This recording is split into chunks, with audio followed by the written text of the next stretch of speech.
안녕하세요. 바쁜 일상 속 슬로우 모션, 그 남자의 목소리 시작합니다. 여러분들 잘 지내셨죠? 천고마비의 계절 가을이 되면서 참 많은 일이 있었는데요. 좋은 일은 유튜브 코리아로부터 9월 이달의 크리에이터로 선정되었고요. 해프닝은 그남목 채널의 영상을 52개나 불법 업로드를 한 사칭 계정자가 있었는데요. 그래도 빠르게 유튜브에서 사칭 계정을 삭제시켜 주었습니다. 또 제가 지독한 비염을 겪고 있었잖아요. 그래서 비염 수술을 했는데 수술하자마자 느낀 것이 공기 흡입량이 달라서 놀랐습니다. 진작에 할 걸 그랬어요. 그래서 여러분들을 만나 뵙는 시간이 좀 늦어졌습니다. 정말 진심으로 사과드리고요. 앞으로도 좋은 콘텐츠 많이 만들어서 보답드릴게요. 자, 오늘은 독일 최고의 멘탈 코치 마르틴 베를레의 나는 다시 나를 설계하기로 했다 소개해드립니다. 생각을 조금만 바꾸면 행동이 쉬워지고 작은 행동이 쌓이면 어느새 습관이 달라지는데요. 뇌과학, 심리학, 철학 이론을 포함해 수천 건의 상담 사례를 토대로 도대체 어떻게 해야 달라질 수 있을까에 대한 최종 답변이라고 보시면 됩니다. 자기 합리화에 빠져있는 저 같은 사람에게 꼭 필요한 책입니다. 자, 거두절미하고 빨리 들어보시죠. 나는 다시 나를 설계하기로 했다. 메이븐 출판. 그럼에도 불구하고 오늘 밤도 잘 자요.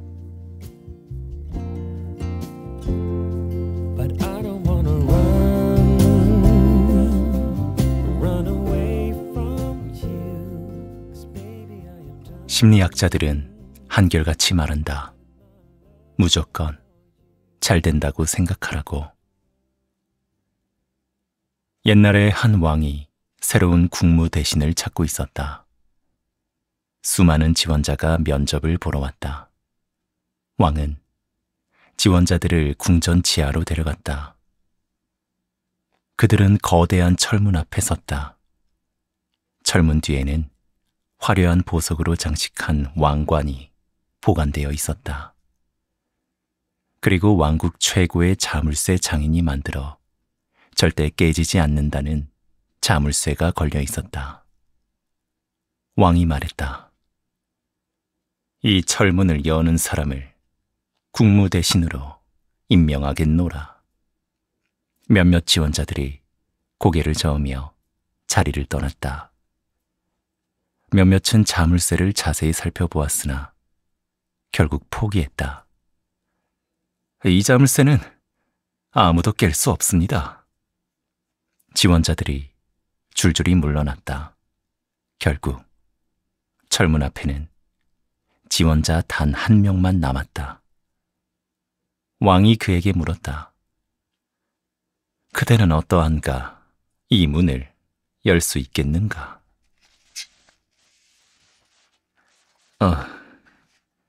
그런 것 같습니다. 지원자가 말했다. 그는 자물쇠를 그대로 둔 채 거대한 철문을 힘껏 밀었다. 철문이 끼익 소리를 내며 움직였다. 보물창고의 철문은 애초에 잠겨있지 않았다. 자물쇠로 굳게 잠겼다고 믿는 사람에겐 문을 여는 방법이 보이지 않는다. 철문은 열린다고 생각해야 가능성이 생기고 그것이 현실이 된다. 운동에서도 이와 비슷한 연구 결과가 있다. 테니스를 치면서 나는 할 수 있다. 내 스트로크는 빗나가는 법이 없다. 나는 이번에 점수를 올린다라고 혼잣말로 자신을 응원하면 어떻게 될까? 보통은 스스로 우긴다고 실력이 좋아지진 않는다고 생각할 것이다. 그러나 여러 연구에 따르면 긍정적인 자기 암시는 주의 집중력을 강화하고 자신감을 높여 성과를 향상시킨다. 스스로 자기를 응원하는 사람은 더 많은 것을 성취할 수 있다. 이와 비슷한 연구 결과가 더 있다. 암스테르담 대학의 한 연구에서 연구진은 지능과 교육적 배경이 비슷한 실험 참가자들을 두 그룹으로 나누었다. 한 그룹에는 축구 훌리건으로 산다는 것에 대해 쓰라고 지시했고, 다른 한 그룹에는 교수로 산다는 것에 대 써보라고 지시했다. 그리고 후속 실험으로 어려운 문제를 풀어보는 테스트를 진행했는데, 상상 속 교수가 상상 속 훌리건보다 더 나은 점수를 받았다. 스스로 능력이 있다고 말하고 믿는 것이 왜 효과를 낼까? 우리의 생각과 감정은 갑자기 생겨나는 것이 아니다. 그것은 맥락에 따라 생성되고 유도된다. 그래서 특정 자극을 받으면 무의식적으로 그것과 연관된 생각을 하게 되고 비슷한 행동을 한다. 심리학에서는 이를 프라이밍 효과라고 부른다. 예를 들어 건망증이나 주름 등 노인에 대한 고정관념과 관련한 단어에 노출된 피험자들은 대조군에 비해 시험장을 더 천천히 걸어 나왔다. 또 기다리다, 예의, 참을성 있는 같은 단어에 노출된 피험자들에게서 실험 중 연구진을 더욱 오래 기다리는 경향이 나타났다. 프라이밍은 단순히 타인을 조종하는 데 그치지 않는다.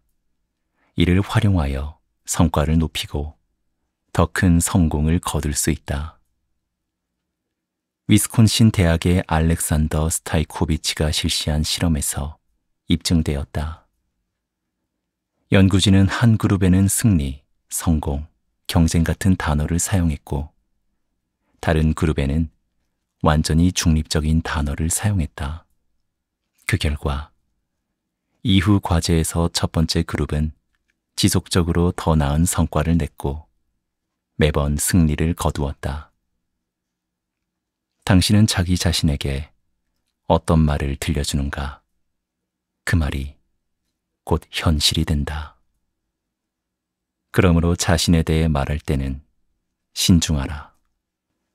세상에 있는 것은 모두 당신 안에도 있다.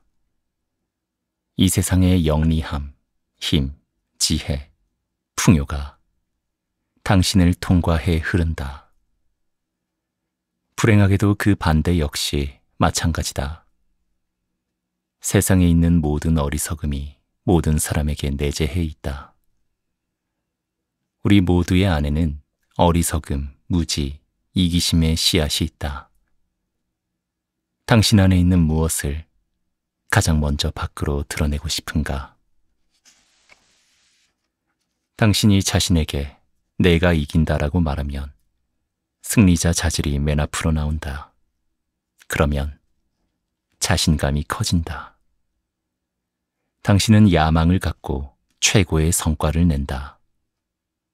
당신이 자신에게 나는 교수만큼 똑똑하다라고 말하면 지성이 맨 앞으로 나온다. 그러면 당신은 더 명료하게 생각하고 기억을 더 잘 떠올리고 지식의 퍼즐 조각을 잘 맞출 수 있다. 반대로 실수한 후에 난 정말 멍청해. 나 아무것도 제대로 할 줄 몰라 라고 하면 어떻게 될까? 자기 자신에게 불을 지르는 꼴이다. 자신 안에서 행복을 찾기는 어렵다. 그리고 다른 곳에서 행복을 찾기는 완전히 불가능하다. 니콜라 샹포르, 작가. 미국 국립과학재단의 연구에 따르면 우리는 하루에 12,000에서 6만 가지 생각을 한다. 그런데 이 중 부정적인 생각이 무려 80%를 차지한다. 부정적인 생각은 끝없이 반복된다.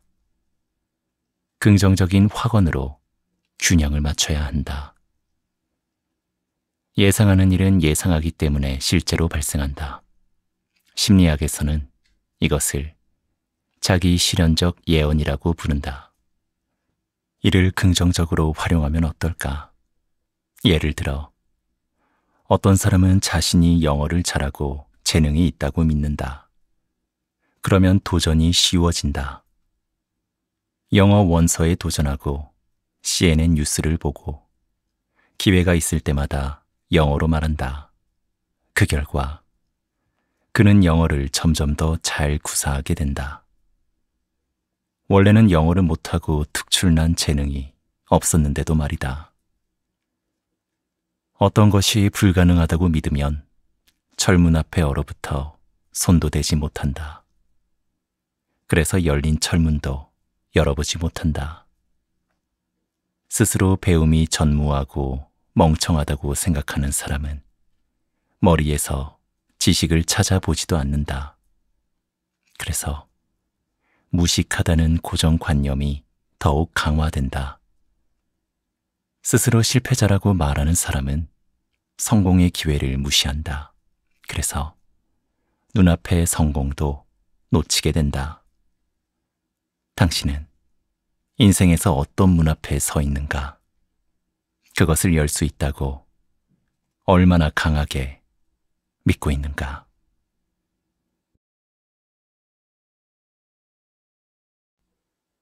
바꿀 수 없는 것을 탓하며 인생을 미루는 일은 이제 그만. 캐나다 온타리오주에서 휴가를 보내던 중에 독일 보훔에서 온 목수 헤르만을 만났다. 그는 독일의 자연휴양 전문 여행사의 의뢰로 섬의 오두막들을 개조하고 있었다. 그러나 그는 망치보다 술병을 더 자주 손에 들었다. 구름이 달을 가린 어느 캄캄한 밤에 그는 호숫가에 앉아있는 내게로 다가왔다. 나는 그를 보기도 전에 냄새부터 맡을 수 있었다. 그보다 술 냄새가 먼저 왔기 때문이다. 헤르만은 찰랑대는 물소리를 배경으로 자기 이야기를 들려주었다. 독일에 있을 때 아내가 가장 친한 친구와 바람을 피웠다. 그 후로 술독에 빠져 살았고 직장을 잃었고 집에서 더는 버틸 수가 없었다. 그래서 새롭게 시작하려고 3년 전에 캐나다로 이주했다. 그런데 이것을 정말 새로운 시작이라 할 수 있을까? 그는 바다 건너 몇천 킬로미터나 떨어진 나라로 왔으나 문제도 같이 데려왔다. 내 옆에는 슬픔을 술에 수장시키려는 불행한 남자가 앉아 있었다. 그러나 슬픔은 수용할 줄 알았는지 대양을 건넜고 수장되지도 않았다. 그렇다. 우리는 거주지를 바꿀 수 있고 함께 지내는 사람을 바꿀 수 있고 직업을 바꿀 수 있고 옷을 갈아입을 수 있다. 그러나 이런 것들은 모두 외적인 변화일 뿐이다. 우리는 태도와 관점을 그대로 유지한다. 많은 사람이 착각에 빠진다. 사무실에 우울하게 앉아서 야자수가 자라는 따뜻한 섬에 있다면 행복할 텐데 라고 생각한다.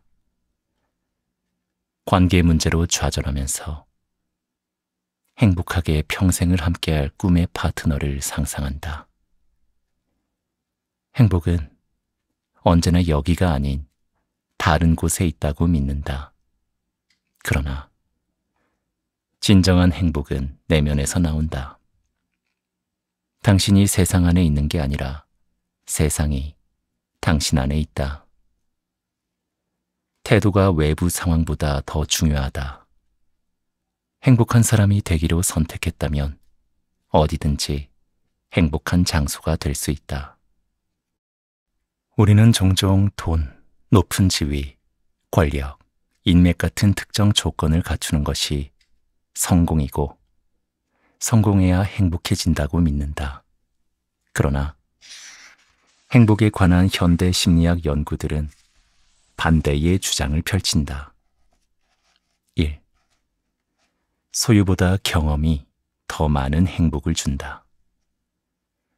같은 금액이라도 옷이나 보석 같은 물질적 상품에 지출할 때보다 파인다이닝, 홈파티, 헬리콥터 체험, 짧은 여행 등에 사용할 때 더 큰 만족감을 얻을 수 있다.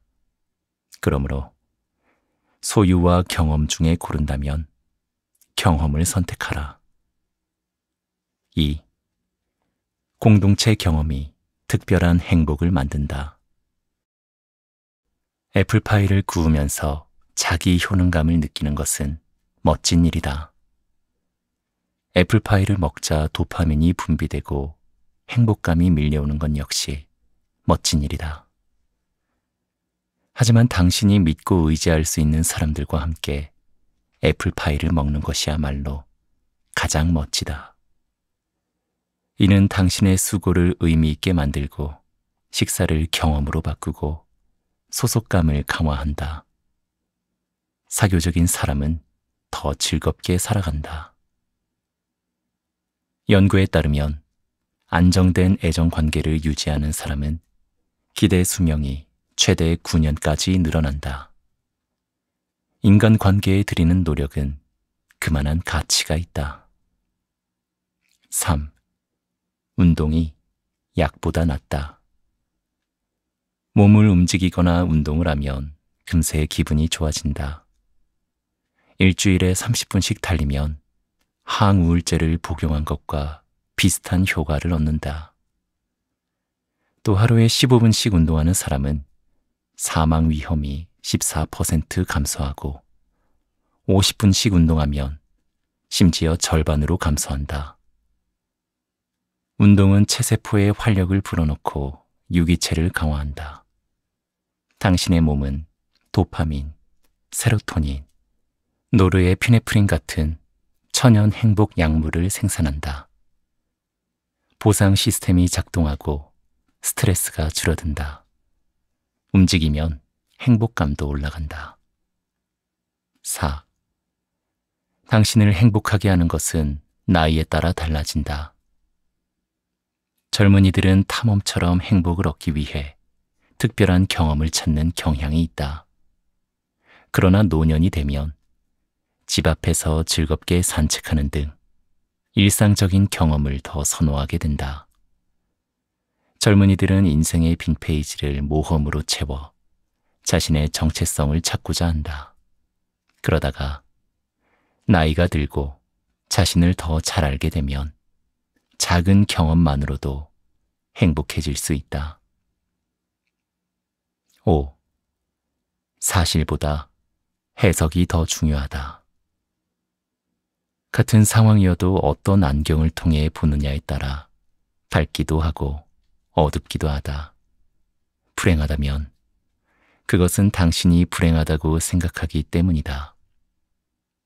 행복도 마찬가지다. 예를 들어 아들과 딸이 점점 쇠약해지는 노모를 바라볼 때 아들은 다음과 같이 생각한다. 어머니는 점점 쇠약해지고 있다. 정말 끔찍한 일이다. 어머니의 몸은 속수무책으로 나날이 무너지고 있다. 지금의 어머니는 옛날 모습의 그림자일 뿐이다. 죽음의 소용돌이가 서서히 어머니를 끌어당긴다. 상상만 해도 정말 비참하다. 그러나 딸은 다음과 같이 생각한다. 어머니가 이렇게 오래 사시다니 얼마나 놀라운 일인가. 이토록 담담하게 체력 저하를 받아들이고 충만한 삶을 회고하는 모습이 참 멋지다. 그리고 자세히 보면 여전히 어머니의 얼굴에서 젊었을 때의 장난기를 읽을 수 있다. 어머니는 내면에서부터 빛이 난다. 나를 위해 해주신 모든 일을 생각하면 너무나 감사하다. 심리학자 고든 바우어에 따르면 우리가 기억하는 경험은 기분을 비추는 거울이다. 우리는 세상을 본다고 생각하지만 사실은 우리 자신을 본다. 슬픈 사람은 주변의 슬픈 것들을 본다. 인색한 사람은 사방의 구두쇠뿐이라고 느낀다. 쾌활한 사람은 주변의 즐거운 일을 보고 긍정적으로 느낀다. 내부 세계가 외부 세계를 결정한다. 나는 상담에서 현재의 직장에 만족하지 못하여 다른 회사에서 다시 시작하고 싶다는 사람을 자주 만난다. 하지만 나는 이직이 아니라 태도의 변화를 첫 번째 목표로 삼는다. 현재 직장에 가장 감사할 때는 언제인가? 회의 때마다 의견을 기대하게 되는 믿음직한 동료는 누구인가? 어려운 상황에 직면했을 때 그것을 통해 얼마나 성장하는가? 가장 즐거운 활동은 무엇이며 그것을 확장할 방법은 무엇인가? 현재 당신을 괴롭히는 문제 가운데 새로운 직장에서도 발생할 수 있는 문제는 무엇인가? 새로운 직장에서 추가로 발생할 수 있는 문제는 무엇인가? 때로는 관점만 살짝 바꿔도 금세 해답이 나온다. 인생이라는 산에는 정상과 골짜기가 모두 있다. 그리고 무엇에 집중할지는 스스로 선택할 수 있다. 물론 직장을 바꾸거나 새로운 파트너를 찾거나 이사하는 것이 합리적일 때도 있다. 그러나 태도가 새로운 직장, 새로운 관계, 새로운 거주지로 따라간다는 것을 기억하라. 행복의 섬은 헤르만이 도망온 캐나다가 아니라 각자의 머릿속에 있다. 최악의 상황에서도 나 자신만은 바꿀 수 있다. 분노에 찬 남자가 현자에게 와서 부모님을 원망했다. 저는 불행한 어린 시절을 보냈습니다. 부모님은 저를 돌보지 않으셨어요. 그래서 당신은 혼자 두 발로 서는 법을 일찍 배웠습니다. 현자가 대답했다. 부모님은 걸핏하면 싸우셨어요. 남자가 불평했다. 그래서 당신은 화목함이 얼마나 중요한지 배울 수 있었습니다. 현자가 말했다. 아버지는 내 학교 성적에 관심이 없었어요. 그래서 당신은 미래를 스스로 책임질 기회를 얻었습니다. 부모님은 내가 뭔가를 해낼 거라고 믿지 않았어요. 그래서 당신은 자신감을 훈련하게 되었습니다. 남자가 깊이 숨을 들이쉬고 주먹을 움켜쥐었다. 내 얘기를 진지하게 듣기는 한 겁니까? 지금 나더러 힘들었던 어린 시절에 감사라도 하라는 말씀인가요? 당신의 어린 시절은 레몬과 같습니다. 현자가 말했다. 시다고 불평할 수 있습니다. 아니면 그것으로 달콤한 레모네이드를 만들 수도 있습니다. 어느 쪽이 당신의 인생에 더 좋을까요? 불행에 짓눌리더라도 무너지지 않는 힘은 어디에서 올까? 1950년대 중반에 시작된 회복 탄력성 연구가 이에 대한 답을 구했다. 이를테면 극심한 빈곤 속에서 보낸 유년기는 노년기에 어떤 영향을 미치는가? 부모가 끊임없이 다투고 주정뱅이고 자식을 때리고 돌보지 않는 등 힘든 가정 환경에서 자란 사람은 나중에 어떻게 살까? 심리학자 에이미 베르너와 루스 스미스는 하와이 카우아이 섬에서 1955년에 태어난 신생아 약 700명을 대상으로 약 30년간 그들이 어떤 삶을 사는지를 추적 조사했다. 당시 카우아이 섬은 주민 대부분이 지독한 가난과 질병으로 고통받았고 알코올 중독 비율과 범죄율이 다른 지역보다 높았다.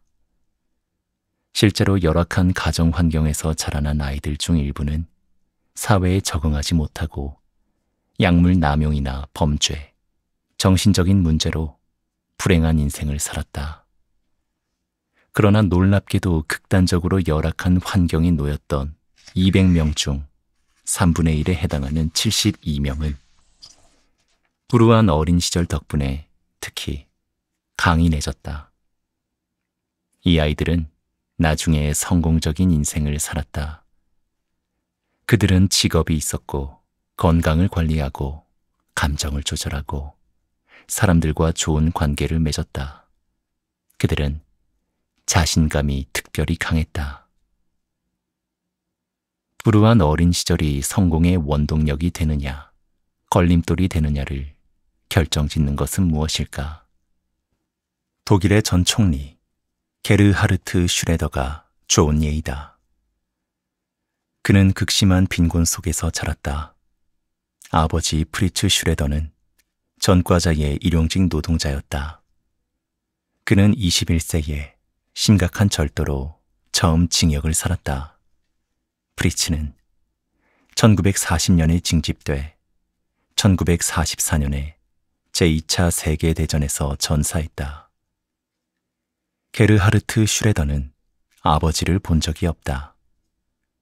어머니 에리카는 6 자녀를 데리고 어떻게든 살아가기 위해 매일 14시간에서 16시간씩 청소부로 일했다. 아이들은 거의 온종일 혼자 시간을 보내며 모든 것을 스스로 해야 했다. 이런 힘든 환경 속에서 게르하르트 슈레더는 강인하게 성장했다. 그는 야간 학교에서 공부해 대학에 갔고 법학 학위를 취득해 변호사가 되었으며 마침내 총리직까지 올랐다. 그는 불우한 어린 시절을 보냈기 때문에 자기 자신을 더욱 강하게 단련시켰다. 회복 탄력성 연구가 밝혀냈듯이 불우한 어린 시절이 사람을 강인하게 만들기도 한다. 시련을 견디고 이겨내는 과정에서 아이는 자제력과 야망, 공감 능력, 관용 같은 긍정적인 성격을 발달시킨다. 이는 어른이 되어 성공을 거두는데도 매우 필요한 자질이다. 부모의 보호를 받아 스스로 방어할 필요가 전혀 없었던 사람은 나중에 역경에 직면했을 때 무너져 버릴 수도 있다. 그러나 스스로 자신을 보호해야 했던 게르하르트 슈레더는 끊임없이 자신을 채찍질해야 했고 특별한 업적을 달성해야 했다. 그것만이 인정받을 수 있는 유일한 방법이었다. 함께 축구했던 동료들은 다른 사람보다 더 많이, 더 열심히 몸을 날리고 뛰는 그를 아커라고 불렀다. 열악했던 어린 시절이 무조건 현재를 불행하게 만들지는 않는다. 어린 시절은 마치 피트니스 센터에서 근육 운동을 하는 것과 같다. 제대로 컨트롤하면 무게가 무거울수록 마음의 근육을 크게 키울 수 있다. 미 해군 특수부대 출신으로 세계 최강의 철인이라 불리는 데이비드 고긴스는 자신의 어린 시절을 지옥으로 묘사했다. 그의 아버지는 가족을 때리는 주정뱅이였고 그는 검은 피부색 때문에 인종차별주의자들의 표적이 되었다.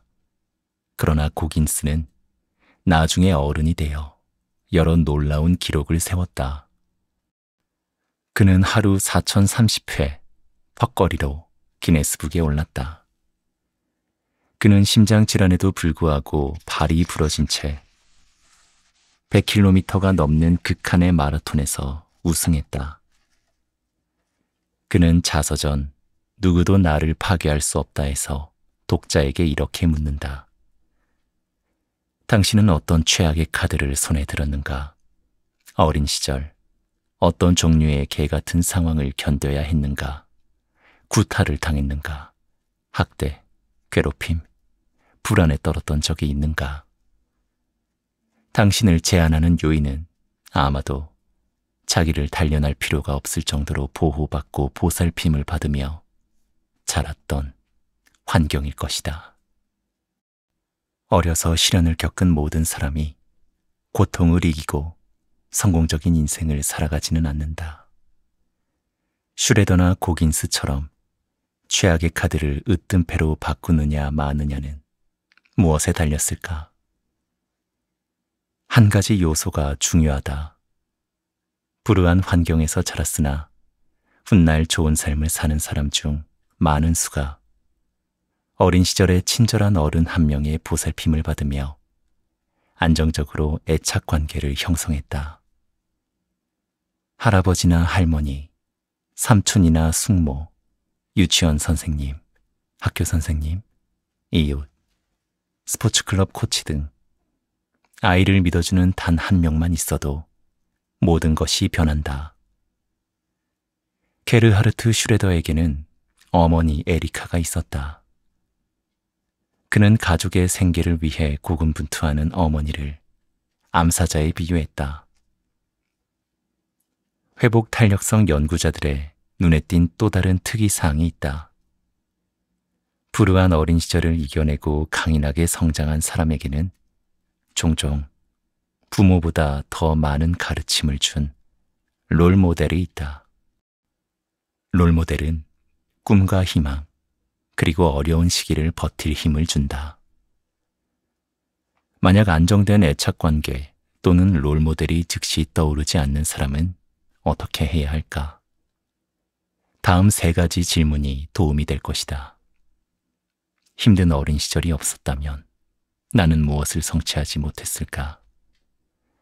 나를 강인하게 만든 어린 시절의 가장 힘들었던 순간은 언제인가? 어린 시절에 나를 누구보다 많이 지지해 주었던 사람은 누구인가? 그리고 그의 지지가 지금도 삶에 얼마나 많은 영향을 미치는가? 어린 시절에 숨겨진 힘의 원천이 점점 더 명확해질 때까지 이 질문들의 답을 찾으라. 니체의 유명한 말처럼 당신을 죽이지 못한 것은 당신을 강하게 만든다. 현자는 분노에 찬 남자의 모든 불평 뒤에 숨어있는 성장 기회를 꿰뚫어 보았다. 강인해지라. 당신의 가슴에 사는 나약한 어린아이는 정말로 그것을 바란다.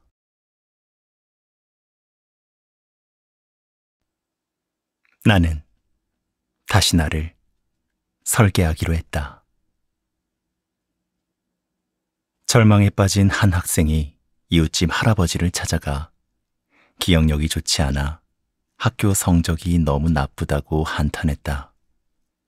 할아버지가 말했다. 기억력이 그렇게 안 좋다면 좋아하는 영화의 결말도 분명 잊었겠구나. 아니에요. 정확히 기억하고 있어요. 학생이 말했다. 기억력이 그렇게 나쁘다면 스마트폰 비밀번호도 잊어버렸겠구나. 그럴 리가요. 그건 제 머릿속에 있어요. 기억력이 그렇게 나쁘다면 널 모욕한 사람의 이름도 잊어버렸겠구나. 아니에요. 그런 건 절대 잊지 않습니다. 하지만 공부는 완전히 달라요. 이 형편없는 기억력을 어떻게 해야 할까요? 아주 간단해. 할아버지가 말했다. 공부한 내용을 중요하게 여기기로 결정하거라. 월급에 만족하지 못하는 한 트레이너가 최근에 상담을 의뢰했다. 그가 말했다. 저는 연봉 협상을 못합니다. 벼룩시장에서도 가격 흥정을 못해요. 뭔가에 가로막혀 있습니다. 그럼에도 일단 시도해보면 어떻게 될까요? 그냥 말을 더듬거나 우물쭈물할 겁니다. 아니면 땅속으로 가라앉겠죠. 절망 그 자체일 겁니다. 연봉 협상 때 어떤 기분이 들까요? 상사에게 과도한 부담을 준다고 생각할 것 같습니다. 내가 그를 힘들게 하고 내가 너무 이기적이라는 기분이 들 겁니다. 그는 15세 딸을 혼자 키우고 있었다. 그래서 나는 이렇게 물었다. 딸이 주말 저녁에 외출하면 늦어도 몇 시까지 귀가해야 합니까? 올해부터 밤 11시로 정했어요. 딸의 제안이었나요? 아니요. 딸은 자정을 원했어요. 친구들도 모두 자정까지만 들어가면 된다면서요. 하지만 저는 동의할 수 없었습니다. 딸에게 뭐라고 말했나요? 내가 책임져야 할 사람은 딸의 친구들이 아니라 딸이라고 말했죠. 그리고 밤 11시면 아주 후한 거라고 명확히 말했습니다. 그때 말을 더듬거나 우물쭈물했나요? 트레이너가 눈을 동그랗게 뜨고 나를 바라보았다. 이게 협상이었다고요? 그냥 딸과 나눈 대화였어요. 맞습니다. 연봉 협상도 상사와 나누는 대화일 뿐입니다. 당신은 이런 종류의 대화에 아주 능숙합니다. 당신은 무엇에 가장 취약한가? 어떤 분야에서 완전히 빵점인가? 당신 스스로 난 이걸 정말 못해라고 느끼는 일은 무엇인가? 어떤 대답을 하든 상관없이 장담하건대 당신은 그것을 알 수 있다.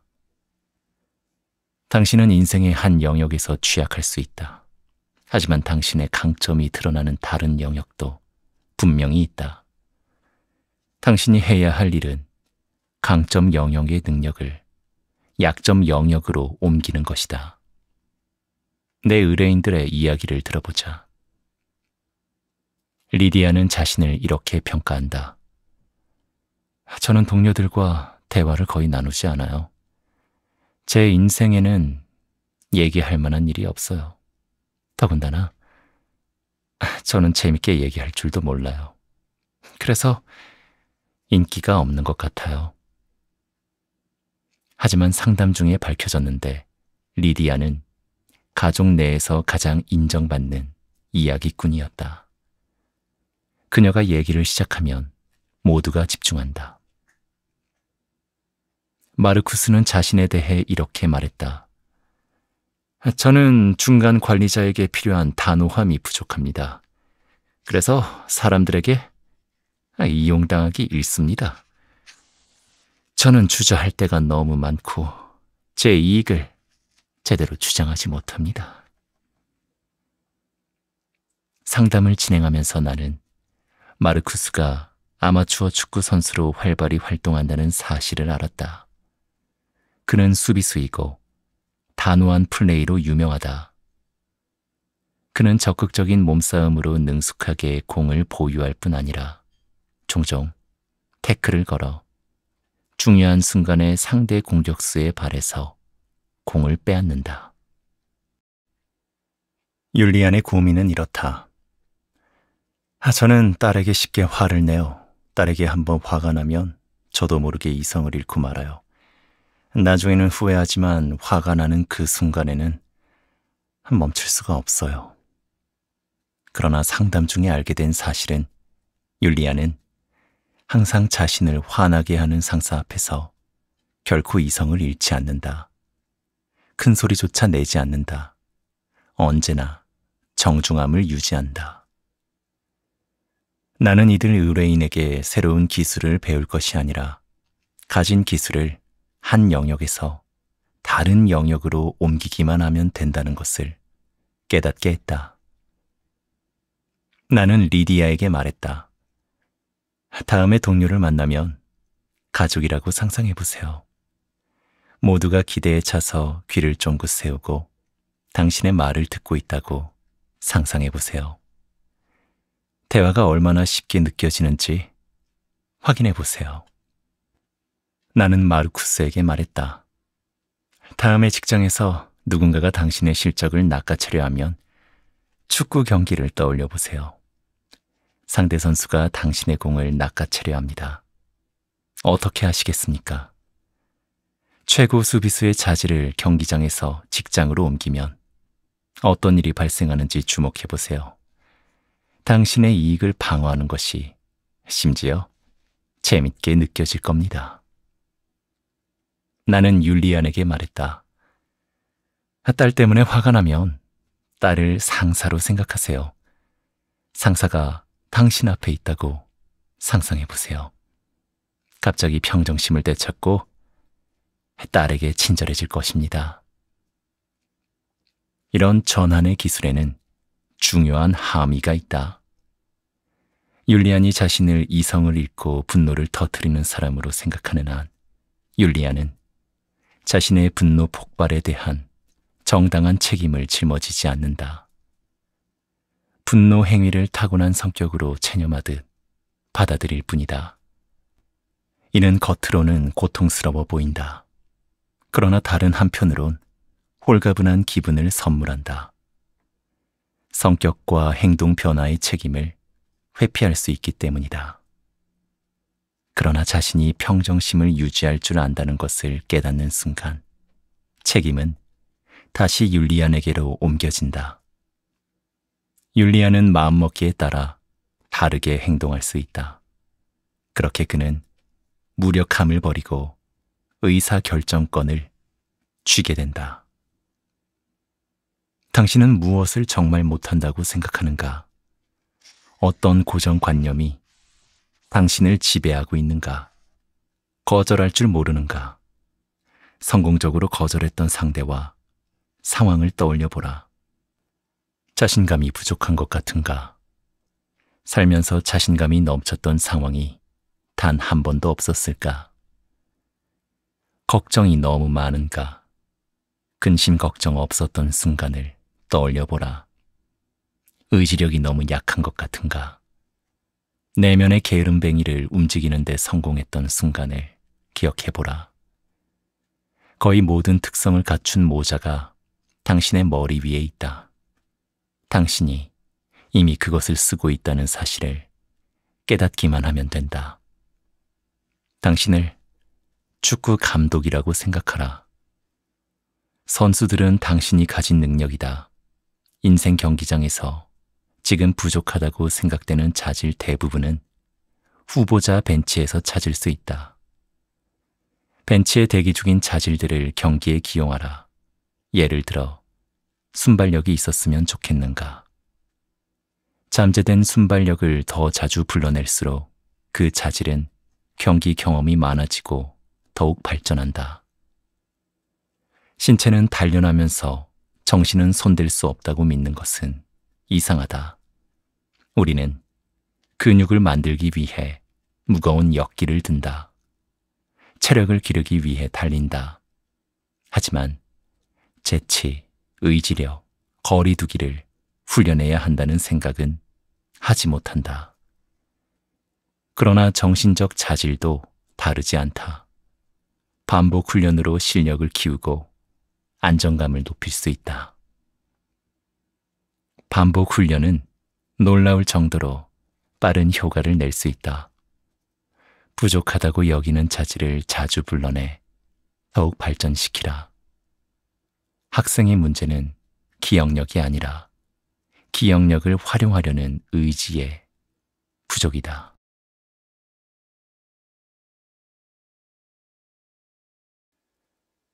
심리학자들은 한결같이 말한다.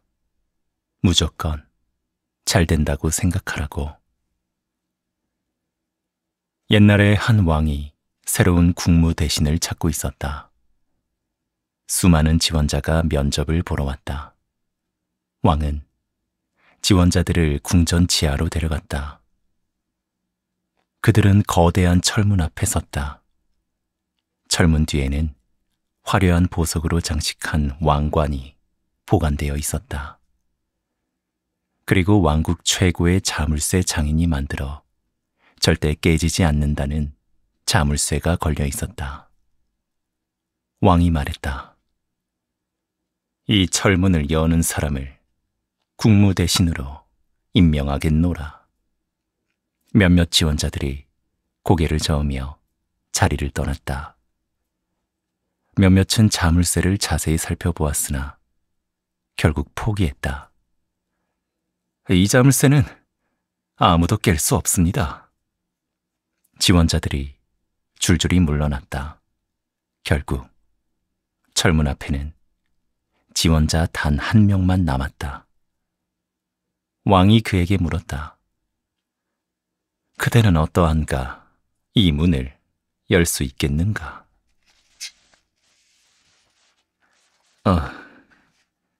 그런 것 같습니다. 지원자가 말했다. 그는 자물쇠를 그대로 둔 채 거대한 철문을 힘껏 밀었다. 철문이 끼익 소리를 내며 움직였다. 보물창고의 철문은 애초에 잠겨있지 않았다. 자물쇠로 굳게 잠겼다고 믿는 사람에겐 문을 여는 방법이 보이지 않는다. 철문은 열린다고 생각해야 가능성이 생기고 그것이 현실이 된다. 운동에서도 이와 비슷한 연구 결과가 있다. 테니스를 치면서 나는 할 수 있다. 내 스트로크는 빗나가는 법이 없다. 나는 이번에 점수를 올린다라고 혼잣말로 자신을 응원하면 어떻게 될까? 보통은 스스로 우긴다고 실력이 좋아지진 않는다고 생각할 것이다.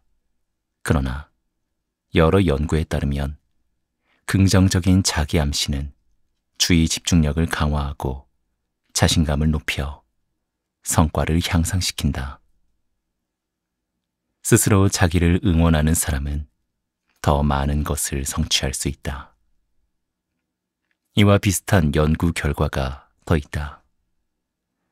암스테르담 대학의 한 연구에서 연구진은 지능과 교육적 배경이 비슷한 실험 참가자들을 두 그룹으로 나누었다.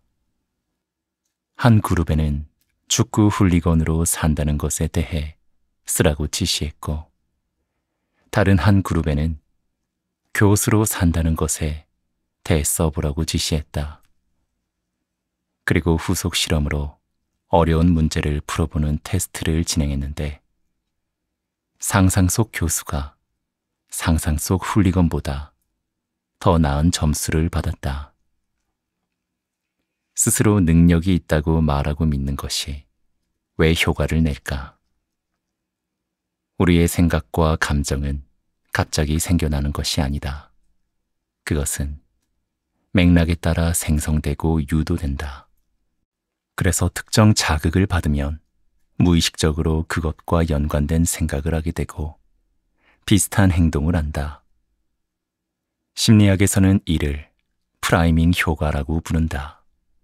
예를 들어 건망증이나 주름 등 노인에 대한 고정관념과 관련한 단어에 노출된 피험자들은 대조군에 비해 시험장을 더 천천히 걸어 나왔다.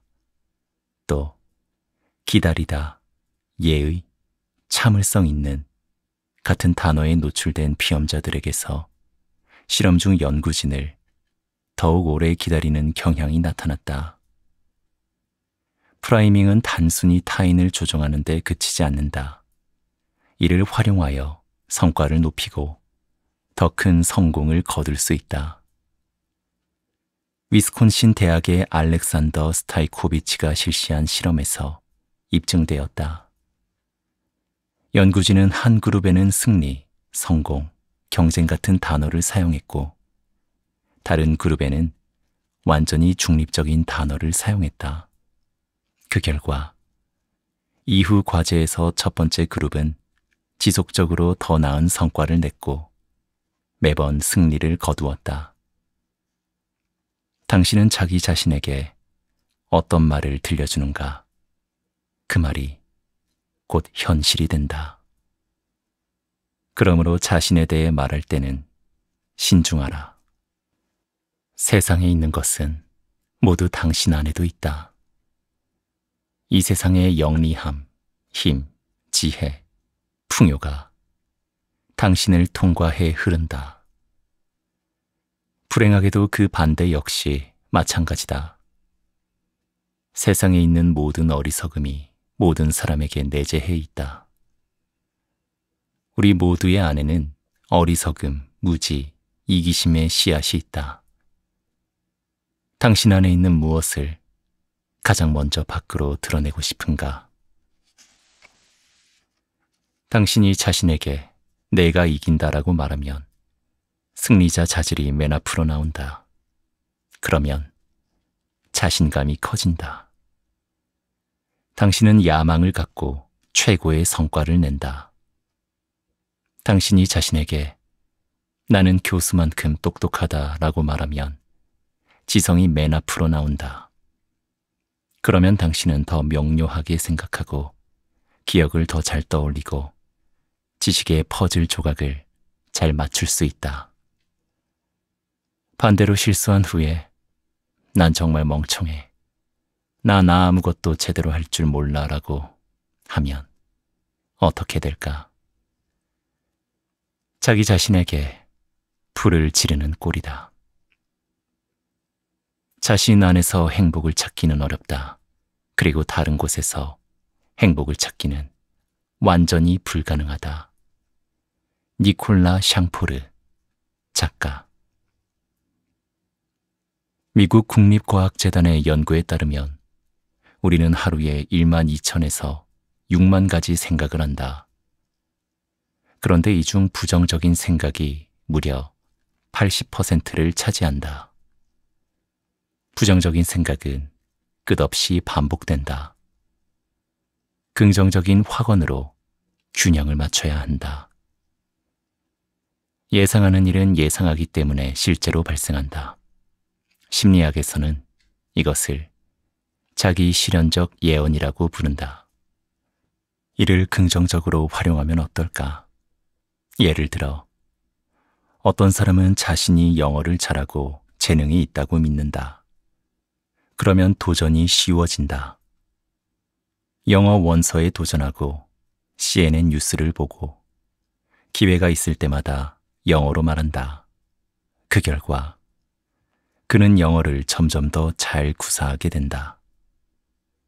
원래는 영어를 못하고 특출난 재능이 없었는데도 말이다. 어떤 것이 불가능하다고 믿으면 철문 앞에 얼어붙어 손도 대지 못한다. 그래서 열린 철문도 열어보지 못한다. 스스로 배움이 전무하고 멍청하다고 생각하는 사람은 머리에서 지식을 찾아보지도 않는다. 그래서 무식하다는 고정관념이 더욱 강화된다. 스스로 실패자라고 말하는 사람은 성공의 기회를 무시한다. 그래서 눈앞의 성공도 놓치게 된다. 당신은 인생에서 어떤 문 앞에 서 있는가? 그것을 열 수 있다고 얼마나 강하게 믿고 있는가?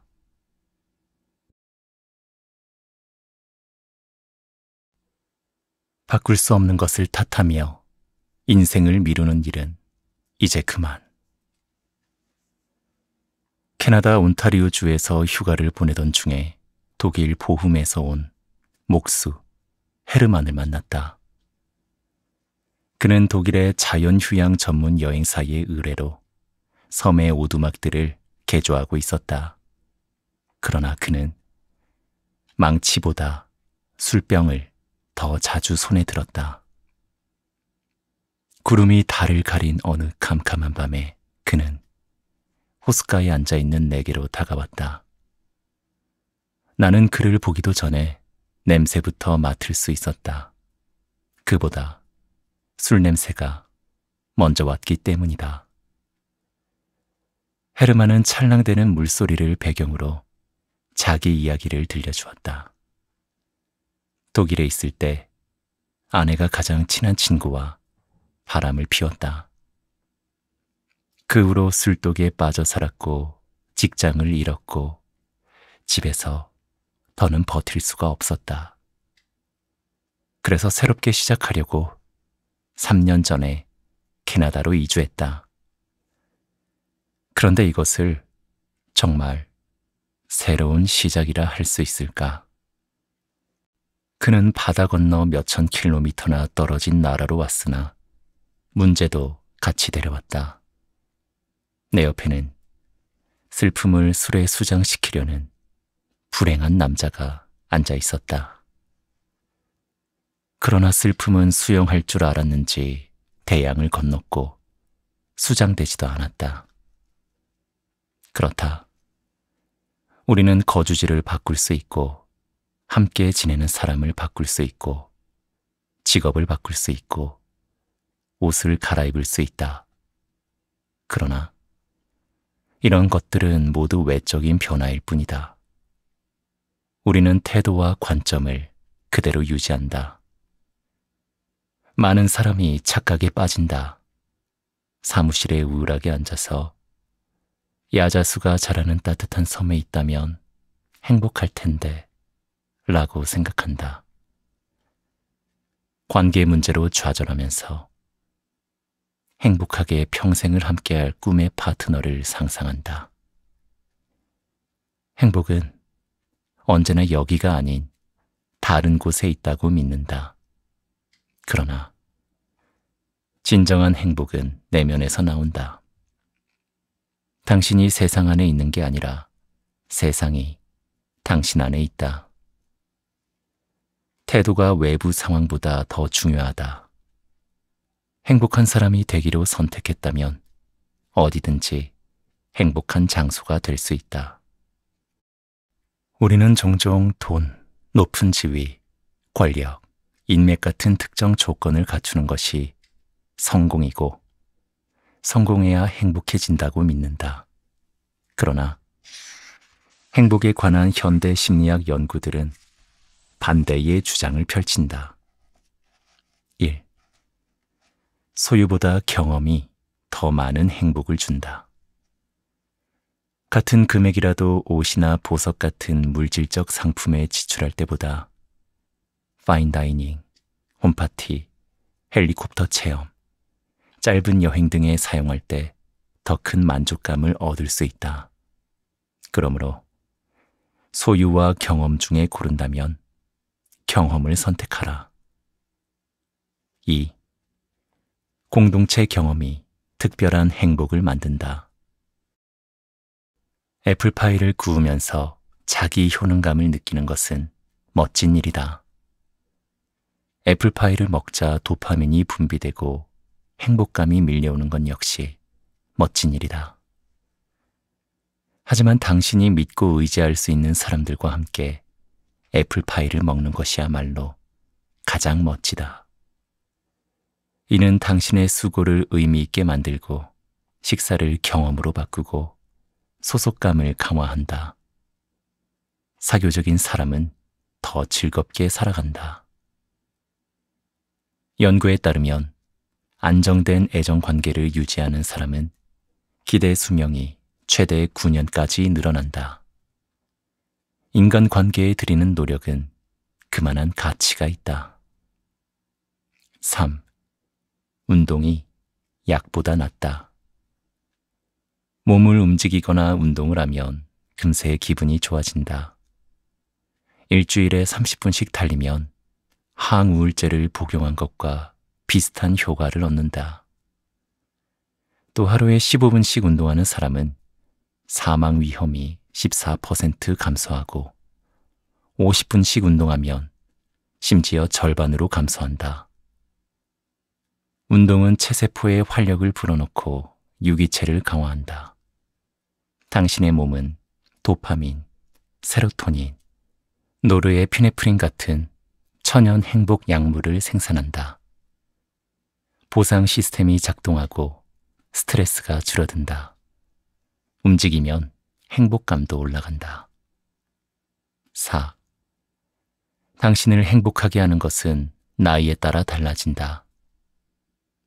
젊은이들은 탐험처럼 행복을 얻기 위해 특별한 경험을 찾는 경향이 있다.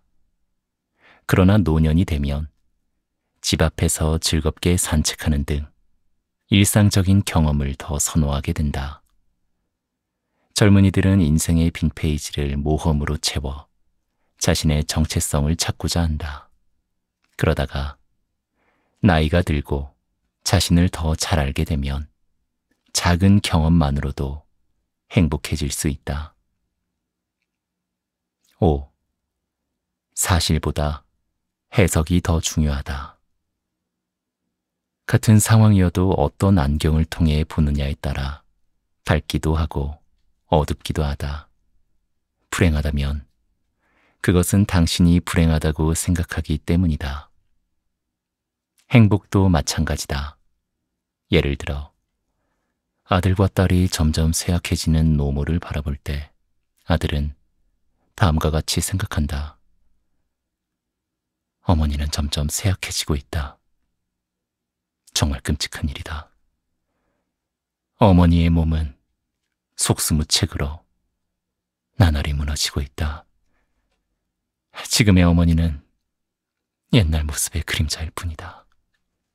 죽음의 소용돌이가 서서히 어머니를 끌어당긴다. 상상만 해도 정말 비참하다. 그러나 딸은 다음과 같이 생각한다. 어머니가 이렇게 오래 사시다니 얼마나 놀라운 일인가. 이토록 담담하게 체력 저하를 받아들이고 충만한 삶을 회고하는 모습이 참 멋지다. 그리고 자세히 보면 여전히 어머니의 얼굴에서 젊었을 때의 장난기를 읽을 수 있다. 어머니는 내면에서부터 빛이 난다. 나를 위해 해주신 모든 일을 생각하면 너무나 감사하다. 심리학자 고든 바우어에 따르면 우리가 기억하는 경험은 기분을 비추는 거울이다. 우리는 세상을 본다고 생각하지만 사실은 우리 자신을 본다. 슬픈 사람은 주변의 슬픈 것들을 본다. 인색한 사람은 사방의 구두쇠뿐이라고 느낀다. 쾌활한 사람은 주변의 즐거운 일을 보고 긍정적으로 느낀다. 내부 세계가 외부 세계를 결정한다. 나는 상담에서 현재의 직장에 만족하지 못하여 다른 회사에서 다시 시작하고 싶다는 사람을 자주 만난다. 하지만 나는 이직이 아니라 태도의 변화를 첫 번째 목표로 삼는다. 현재 직장에 가장 감사할 때는 언제인가? 회의 때마다 의견을 기대하게 되는 믿음직한 동료는 누구인가? 어려운 상황에 직면했을 때 그것을 통해 얼마나 성장하는가? 가장 즐거운 활동은 무엇이며 그것을 확장할 방법은 무엇인가? 현재 당신을 괴롭히는 문제 가운데 새로운 직장에서도 발생할 수 있는 문제는 무엇인가? 새로운 직장에서 추가로 발생할 수 있는 문제는 무엇인가? 때로는 관점만 살짝 바꿔도 금세 해답이 나온다. 인생이라는 산에는 정상과 골짜기가 모두 있다. 그리고 무엇에 집중할지는 스스로 선택할 수 있다. 물론 직장을 바꾸거나 새로운 파트너를 찾거나 이사하는 것이 합리적일 때도 있다. 그러나 태도가 새로운 직장, 새로운 관계, 새로운 거주지로 따라간다는 것을 기억하라. 행복의 섬은 헤르만이 도망온 캐나다가 아니라 각자의 머릿속에 있다. 최악의 상황에서도 나 자신만은 바꿀 수 있다. 분노에 찬 남자가 현자에게 와서 부모님을 원망했다. 저는 불행한 어린 시절을 보냈습니다. 부모님은 저를 돌보지 않으셨어요. 그래서 당신은 혼자 두 발로 서는 법을 일찍 배웠습니다. 현자가 대답했다. 부모님은 걸핏하면 싸우셨어요. 남자가 불평했다. 그래서 당신은 화목함이 얼마나 중요한지 배울 수 있었습니다. 현자가 말했다. 아버지는 내 학교 성적에 관심이 없었어요. 그래서 당신은 미래를 스스로 책임질 기회를 얻었습니다. 부모님은 내가 뭔가를 해낼 거라고 믿지 않았어요. 그래서 당신은 자신감을 훈련하게 되었습니다. 남자가 깊이 숨을 들이쉬고 주먹을 움켜쥐었다. 내 얘기를 진지하게 듣기는 한 겁니까? 지금 나더러 힘들었던 어린 시절에 감사라도 하라는 말씀인가요? 당신의 어린 시절은 레몬과 같습니다. 현자가 말했다. 시다고 불평할 수 있습니다. 아니면 그것으로 달콤한 레모네이드를 만들 수도 있습니다.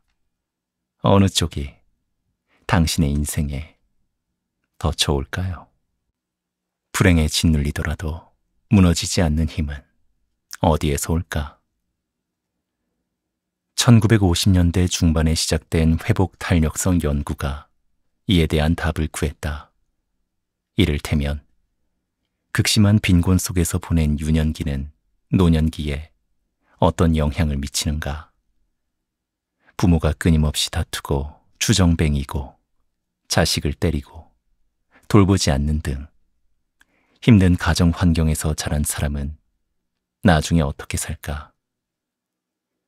심리학자 에이미 베르너와 루스 스미스는 하와이 카우아이 섬에서 1955년에 태어난 신생아 약 700명을 대상으로 약 30년간 그들이 어떤 삶을 사는지를 추적 조사했다.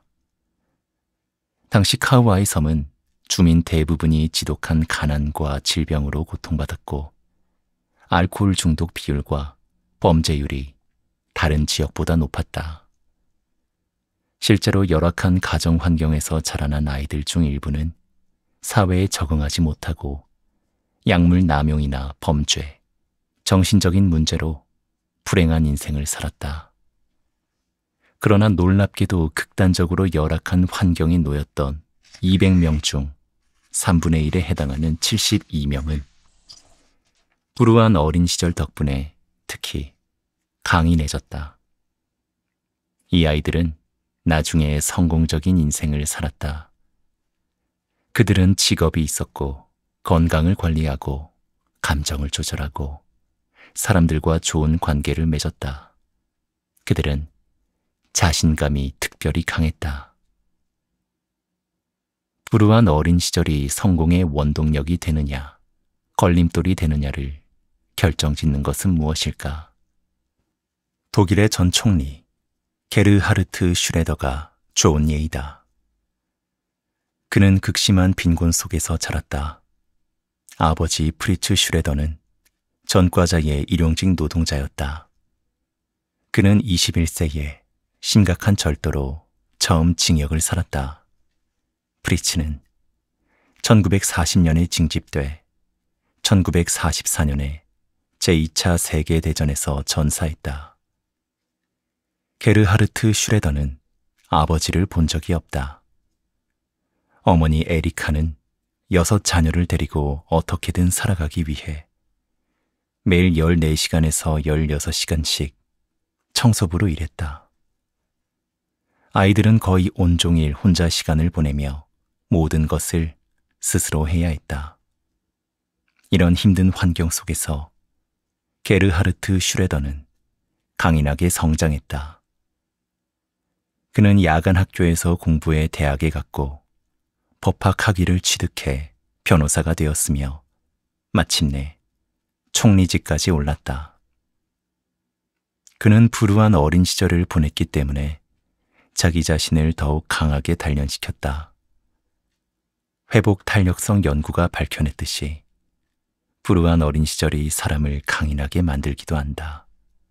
시련을 견디고 이겨내는 과정에서 아이는 자제력과 야망, 공감 능력, 관용 같은 긍정적인 성격을 발달시킨다. 이는 어른이 되어 성공을 거두는데도 매우 필요한 자질이다. 부모의 보호를 받아 스스로 방어할 필요가 전혀 없었던 사람은 나중에 역경에 직면했을 때 무너져 버릴 수도 있다. 그러나 스스로 자신을 보호해야 했던 게르하르트 슈레더는 끊임없이 자신을 채찍질해야 했고 특별한 업적을 달성해야 했다. 그것만이 인정받을 수 있는 유일한 방법이었다. 함께 축구했던 동료들은 다른 사람보다 더 많이, 더 열심히 몸을 날리고 뛰는 그를 아커라고 불렀다. 열악했던 어린 시절이 무조건 현재를 불행하게 만들지는 않는다. 어린 시절은 마치 피트니스 센터에서 근육 운동을 하는 것과 같다. 제대로 컨트롤하면 무게가 무거울수록 마음의 근육을 크게 키울 수 있다. 미 해군 특수부대 출신으로 세계 최강의 철인이라 불리는 데이비드 고긴스는 자신의 어린 시절을 지옥으로 묘사했다. 그의 아버지는 가족을 때리는 주정뱅이였고 그는 검은 피부색 때문에 인종차별주의자들의 표적이 되었다. 그러나 고긴스는 나중에 어른이 되어 여러 놀라운 기록을 세웠다. 그는 하루 4030회 턱걸이로 기네스북에 올랐다. 그는 심장질환에도 불구하고 발이 부러진 채 100km가 넘는 극한의 마라톤에서 우승했다. 그는 자서전 누구도 나를 파괴할 수 없다 해서 독자에게 이렇게 묻는다. 당신은 어떤 최악의 카드를 손에 들었는가? 어린 시절 어떤 종류의 개 같은 상황을 견뎌야 했는가? 구타를 당했는가? 학대, 괴롭힘, 불안에 떨었던 적이 있는가? 당신을 제한하는 요인은 아마도 자기를 단련할 필요가 없을 정도로 보호받고 보살핌을 받으며 자랐던 환경일 것이다. 어려서 시련을 겪은 모든 사람이 고통을 이기고 성공적인 인생을 살아가지는 않는다. 슈레더나 고긴스처럼 최악의 카드를 으뜸 패로 바꾸느냐 마느냐는 무엇에 달렸을까? 한 가지 요소가 중요하다. 불우한 환경에서 자랐으나 훗날 좋은 삶을 사는 사람 중 많은 수가 어린 시절에 친절한 어른 한 명의 보살핌을 받으며 안정적으로 애착 관계를 형성했다. 할아버지나 할머니, 삼촌이나 숙모, 유치원 선생님, 학교 선생님, 이웃, 스포츠클럽 코치 등 아이를 믿어주는 단 한 명만 있어도 모든 것이 변한다. 게르하르트 슈레더에게는 어머니 에리카가 있었다.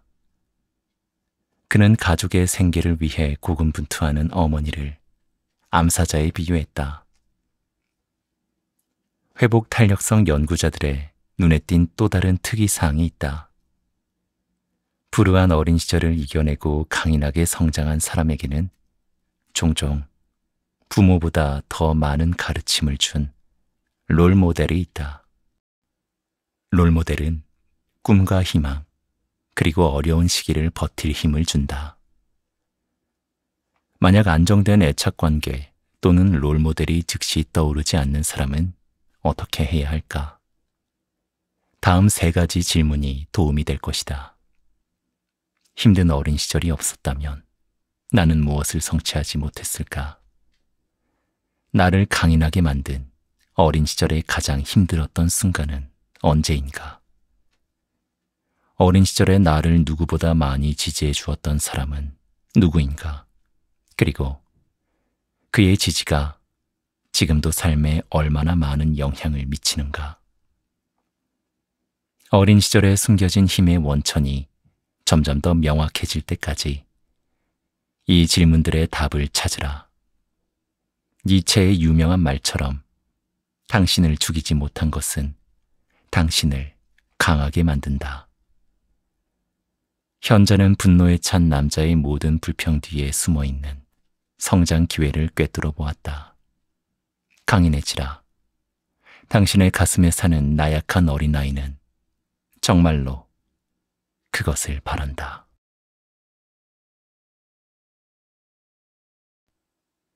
나는 다시 나를 설계하기로 했다. 절망에 빠진 한 학생이 이웃집 할아버지를 찾아가 기억력이 좋지 않아 학교 성적이 너무 나쁘다고 한탄했다. 할아버지가 말했다. 기억력이 그렇게 안 좋다면 좋아하는 영화의 결말도 분명 잊었겠구나. 아니에요. 정확히 기억하고 있어요. 학생이 말했다. 기억력이 그렇게 나쁘다면 스마트폰 비밀번호도 잊어버렸겠구나. 그럴 리가요. 그건 제 머릿속에 있어요. 기억력이 그렇게 나쁘다면 널 모욕한 사람의 이름도 잊어버렸겠구나. 아니에요. 그런 건 절대 잊지 않습니다. 하지만 공부는 완전히 달라요. 이 형편없는 기억력을 어떻게 해야 할까요? 아주 간단해. 할아버지가 말했다. 공부한 내용을 중요하게 여기기로 결정하거라. 월급에 만족하지 못하는 한 트레이너가 최근에 상담을 의뢰했다. 그가 말했다. 저는 연봉 협상을 못합니다. 벼룩시장에서도 가격 흥정을 못해요. 뭔가에 가로막혀 있습니다. 그럼에도 일단 시도해보면 어떻게 될까요? 그냥 말을 더듬거나 우물쭈물할 겁니다. 아니면 땅속으로 가라앉겠죠. 절망 그 자체일 겁니다. 연봉 협상 때 어떤 기분이 들까요? 상사에게 과도한 부담을 준다고 생각할 것 같습니다. 내가 그를 힘들게 하고 내가 너무 이기적이라는 기분이 들 겁니다. 그는 15세 딸을 혼자 키우고 있었다. 그래서 나는 이렇게 물었다. 딸이 주말 저녁에 외출하면 늦어도 몇 시까지 귀가해야 합니까? 올해부터 밤 11시로 정했어요. 딸의 제안이었나요? 아니요. 딸은 자정을 원했어요. 친구들도 모두 자정까지만 들어가면 된다면서요. 하지만 저는 동의할 수 없었습니다. 딸에게 뭐라고 말했나요?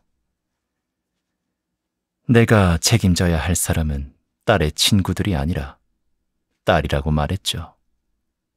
그리고 밤 11시면 아주 후한 거라고 명확히 말했습니다.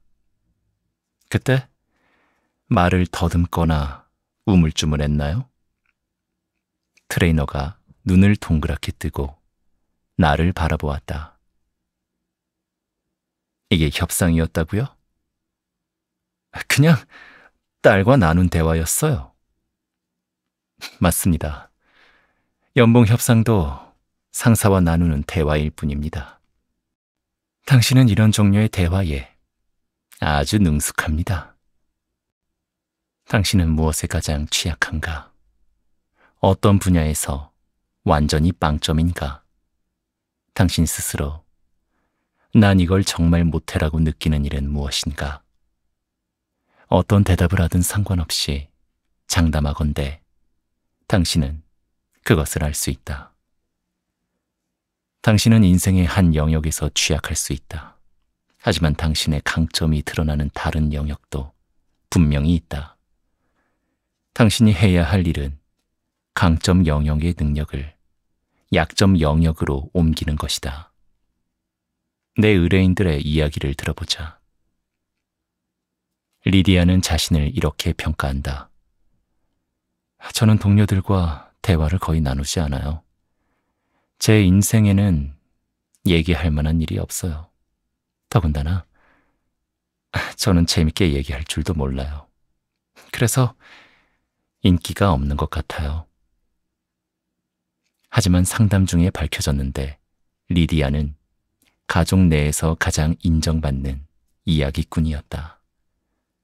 그녀가 얘기를 시작하면 모두가 집중한다. 마르쿠스는 자신에 대해 이렇게 말했다. 저는 중간 관리자에게 필요한 단호함이 부족합니다. 그래서 사람들에게 이용당하기 일쑤입니다. 저는 주저할 때가 너무 많고 제 이익을 제대로 주장하지 못합니다. 상담을 진행하면서 나는 마르쿠스가 아마추어 축구 선수로 활발히 활동한다는 사실을 알았다. 그는 수비수이고 단호한 플레이로 유명하다. 그는 적극적인 몸싸움으로 능숙하게 공을 보유할 뿐 아니라 종종 태클을 걸어 중요한 순간에 상대 공격수의 발에서 공을 빼앗는다. 율리안의 고민은 이렇다. 저는 딸에게 쉽게 화를 내요. 딸에게 한번 화가 나면 저도 모르게 이성을 잃고 말아요. 나중에는 후회하지만 화가 나는 그 순간에는 멈출 수가 없어요. 그러나 상담 중에 알게 된 사실은 율리아는 항상 자신을 화나게 하는 상사 앞에서 결코 이성을 잃지 않는다. 큰 소리조차 내지 않는다. 언제나 정중함을 유지한다. 나는 이들 의뢰인에게 새로운 기술을 배울 것이 아니라 가진 기술을 한 영역에서 다른 영역으로 옮기기만 하면 된다는 것을 깨닫게 했다. 나는 리디아에게 말했다. 다음에 동료를 만나면 가족이라고 상상해보세요. 모두가 기대에 차서 귀를 쫑긋 세우고 당신의 말을 듣고 있다고 상상해보세요. 대화가 얼마나 쉽게 느껴지는지 확인해보세요. 나는 마르쿠스에게 말했다. 다음에 직장에서 누군가가 당신의 실적을 낚아채려 하면 축구 경기를 떠올려 보세요. 상대 선수가 당신의 공을 낚아채려 합니다. 어떻게 하시겠습니까? 최고 수비수의 자질을 경기장에서 직장으로 옮기면 어떤 일이 발생하는지 주목해 보세요. 당신의 이익을 방어하는 것이 심지어 재밌게 느껴질 겁니다. 나는 율리안에게 말했다. 딸 때문에 화가 나면 딸을 상사로 생각하세요. 상사가 당신 앞에 있다고 상상해 보세요. 갑자기 평정심을 되찾고 딸에게 친절해질 것입니다. 이런 전환의 기술에는 중요한 함의가 있다. 율리안이 자신을 이성을 잃고 분노를 터뜨리는 사람으로 생각하는 한 율리안은 자신의 분노 폭발에 대한 정당한 책임을 짊어지지 않는다. 분노 행위를 타고난 성격으로 체념하듯 받아들일 뿐이다. 이는 겉으로는 고통스러워 보인다. 그러나 다른 한편으론 홀가분한 기분을 선물한다. 성격과 행동 변화의 책임을 회피할 수 있기 때문이다. 그러나 자신이 평정심을 유지할 줄 안다는 것을 깨닫는 순간 책임은 다시 율리안에게로 옮겨진다. 율리안은 마음먹기에 따라 다르게 행동할 수 있다. 그렇게 그는 무력함을 버리고 의사결정권을 쥐게 된다. 당신은 무엇을 정말 못한다고 생각하는가? 어떤 고정관념이 당신을 지배하고 있는가? 거절할 줄 모르는가? 성공적으로 거절했던 상대와 상황을 떠올려 보라. 자신감이 부족한 것 같은가? 살면서 자신감이 넘쳤던 상황이 단 한 번도 없었을까? 걱정이 너무 많은가? 근심 걱정 없었던 순간을 떠올려보라. 의지력이 너무 약한 것 같은가? 내면의 게으름뱅이를 움직이는 데 성공했던 순간을 기억해보라. 거의 모든 특성을 갖춘 모자가 당신의 머리 위에 있다. 당신이 이미 그것을 쓰고 있다는 사실을 깨닫기만 하면 된다. 당신을 축구 감독이라고 생각하라. 선수들은 당신이 가진 능력이다. 인생 경기장에서 지금 부족하다고 생각되는 자질 대부분은 후보자 벤치에서 찾을 수 있다. 벤치에 대기 중인 자질들을 경기에 기용하라. 예를 들어 순발력이 있었으면 좋겠는가? 잠재된 순발력을 더 자주 불러낼수록 그 자질은 경기 경험이 많아지고 더욱 발전한다. 신체는 단련하면서 정신은 손댈 수 없다고 믿는 것은 이상하다. 우리는 근육을 만들기 위해 무거운 역기를 든다. 체력을 기르기 위해 달린다. 하지만 재치, 의지력, 거리두기를 훈련해야 한다는 생각은 하지 못한다. 그러나 정신적 자질도 다르지 않다. 반복 훈련으로 실력을 키우고 안정감을 높일 수 있다. 반복 훈련은 놀라울 정도로 빠른 효과를 낼 수 있다. 부족하다고 여기는 자질을 자주 불러내 더욱 발전시키라. 학생의 문제는 기억력이 아니라 기억력을 활용하려는 의지의 부족이다.